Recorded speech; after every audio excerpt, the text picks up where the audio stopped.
Atenção! Começa agora uma teleaula de História do Ensino Médio. Você vai assistir a teleaula de número 4. Bons estudos!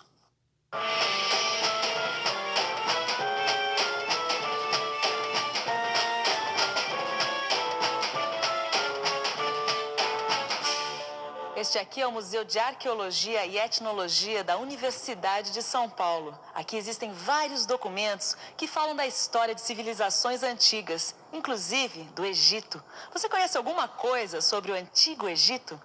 Pirâmide. Faraó. Cleópatra. Primeira pirâmide, depois esfinges, faraós. Quase todo mundo, quando a gente fala no Egito, lembra das esfinges, das pirâmides, da Cleópatra. Lembra ao mesmo tempo de um país misterioso e conhecido. Na teleaula de hoje, nós vamos desvendar alguns mistérios do Egito Antigo. De onde vieram os povos que formaram o Egito? Qual a importância do rio Nilo para eles? E o que eles tinham de especial para permanecer até hoje na nossa imaginação? Como viviam, que Deus adoravam? Conheça a história de um rio e de homens e mulheres que adoravam esse rio e que trabalhavam ao seu redor. Um povo tão sério que foi o primeiro a se preocupar com a vida após a morte e tão vaidoso que inventou a maquiagem. Com vocês, o Egito.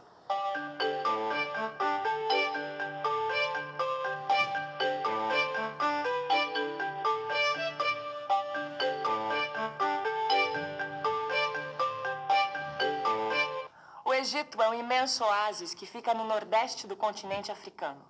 Bem aqui. O Nilo, que disputa com o rio Amazonas o título de rio mais comprido do mundo, forma um vale entre o deserto do Saara e a Arábia. O Nilo nasce no coração da África e entra no Vale do Egito. Aí, ele corre no meio de duas cadeias de montanhas, formando a região do Alto Egito. E depois se divide em muitos pequenos rios que formam o seu delta. Essa região é o Baixo Egito. Todo verão, o rio transborda e sai do seu leito por causa das chuvas tropicais em sua nascente e do degelo das montanhas do Alto Egito. Quando o verão acaba, o rio volta para o leito, deixando uma camada de terra muito fértil. Isso faz com que os egípcios possam colher até 2 vezes no mesmo ano. Esta aqui é a Sala do Egito, no Museu de Antropologia e Etnologia da USP. E este aqui é um papiro, que é um papel inventado pelos egípcios. O papiro tem esse nome porque é feito de uma planta chamada papiro, que nasce justamente às margens do rio Nilo. Além do papiro, os egípcios criaram várias outras técnicas e linguagens totalmente revolucionárias que ajudaram no desenvolvimento da comunicação entre os homens. Vários tipos de tinta e os hieróglifos. Isso mesmo, hieróglifos. Essa palavra estranha é o nome que se dá aos símbolos que os egípcios usavam para escrever. E foi assim que nós ficamos sabendo de uma lenda que explicava a origem das terras férteis. Osíris, o rei Sol, foi assassinado por seu irmão Sete, o rei da escuridão. Ísis, que era ao mesmo tempo irmã e mulher de Osíris, chorou sua morte durante a noite toda e pediu a seu filho, Horus, que vingasse a morte do pai. Depois de uma dura luta, Horus derrotou Sete e Osíris ressuscitou. Osíris era o sol, Sete, a noite. As lágrimas de Ísis são as enchentes do Nilo. E Horus é o amanhecer que traz o sol de volta. Essa lenda é muito antiga, quase tão antiga quanto os primeiros povos que habitaram o Egito. Vamos agora ao Egito Antigo, há 6.000 anos antes de Cristo. É nesta época que um grupo formado por pastores nômades chamados camitas chega ao Vale do Egito. Diante de tanta fartura, passam a adorar o rio Nilo como a um deus.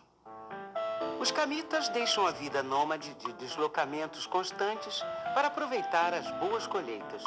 Diversos clãs ou famílias se juntam para formar os nomos.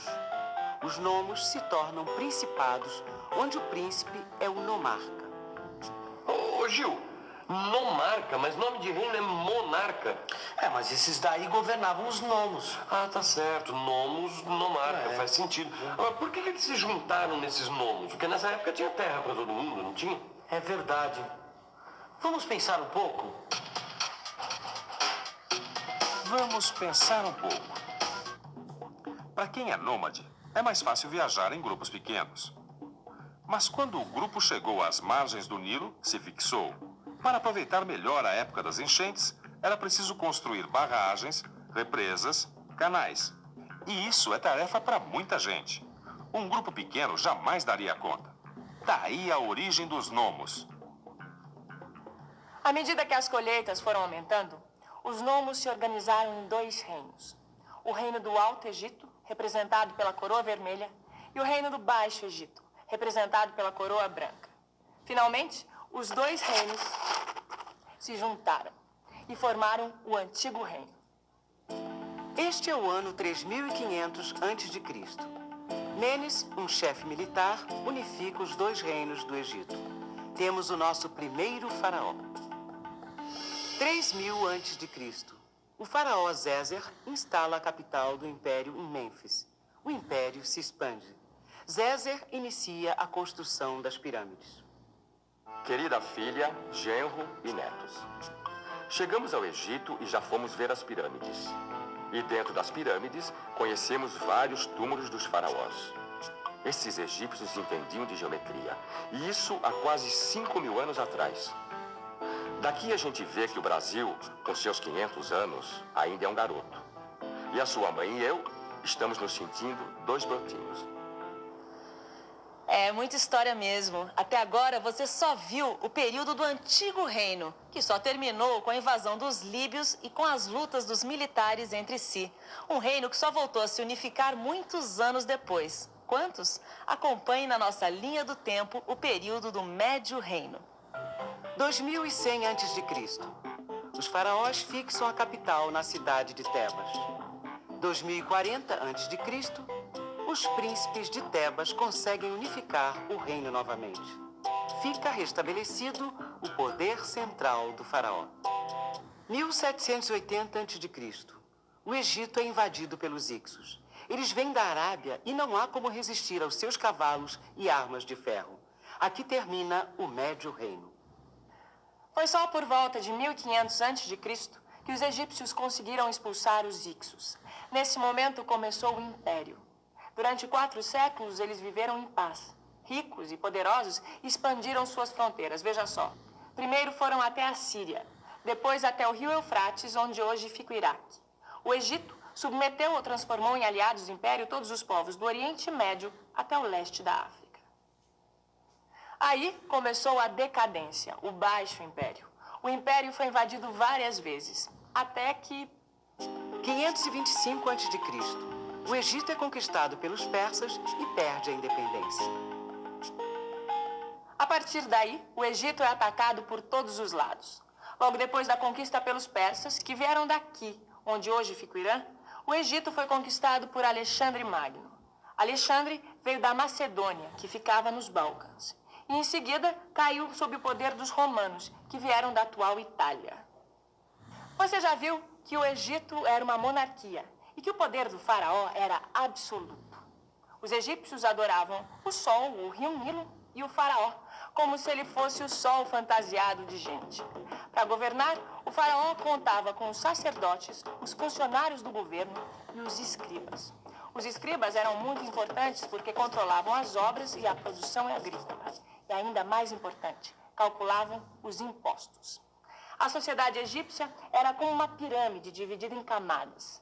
Cada camada era chamada de casta. A casta determinava o que a pessoa ia ser desde o nascimento até a morte. O filho do nobre era nobre. O filho do artesão tinha que ser artesão e assim por diante. No topo da pirâmide ficava o faraó.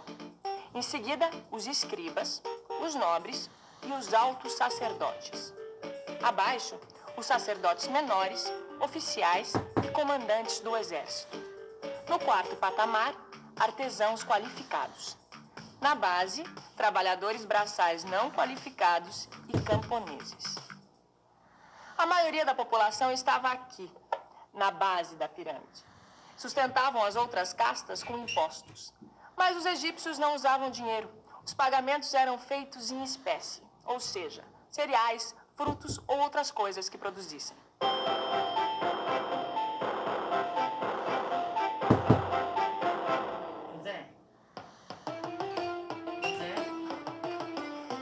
nosso vizinho lavrador acaba de ser requisitado para construir mais uma pirâmide. Mais uma? Mas e as obras de irrigação? Os armazéns dos cereais? Olha, se esse faraó continuar com essa mania de construir grandes obras, logo eu não vou ter como pagar os impostos. Olha, como seu pão de centeio, tome sua cerveja. Graças ao rio Nilo não falta hortaliça nem cereal. E é bom se alimentar bem para continuar trabalhando. E se não pagar seus impostos, vai virar escravo. E se virar escravo, eu me divorcio. Deixa eu voltar pro trabalho aqui, que a irmã do faraó quer usar esse colar na festa da colheita. Eles comiam cereais, como pão de centeio. Tomavam cerveja. Os faraós cobravam impostos para construir pirâmides. Por falar nisso, sabe que eu descobri uma outra coisa? Que vem dessa época a expressão obra faraônica, que a gente usa até hoje em dia. Mas hoje em dia, quem não paga imposto não vira escravo, né?